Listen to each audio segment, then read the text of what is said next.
দোকানের মতো মিষ্টি দই এবার তুমিও বানাতে পারবে। আমি যখন পেরেছি তোমরাও পারবে। চলো কিভাবে বানানো হয়েছে সেটাই তোমাদের সাথে একটু শেয়ার করি।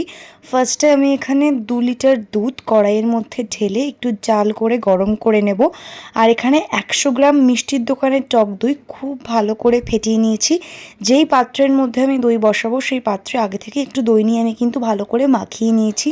অনবরত দুধটা নাড়াচাড়া করে আমি জাল করে নিয়েছি। এরপর মিষ্টি দইয়ের পারফেক্ট রঙটা আসার জন্য এখানে আমি কিছুটা পরিমাণ চিনি নিয়েছি।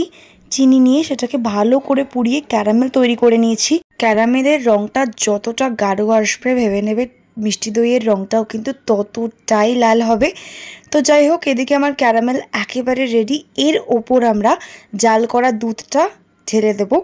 আর তারপর 1 চামচ গুঁড়ো দুধ দিয়ে একটু নাড়াচাড়া করে সবটা মিশিয়ে নেওয়ার পর এই দুধটাকে আমরা নামিয়ে একদম ঠান্ডা করে নেব।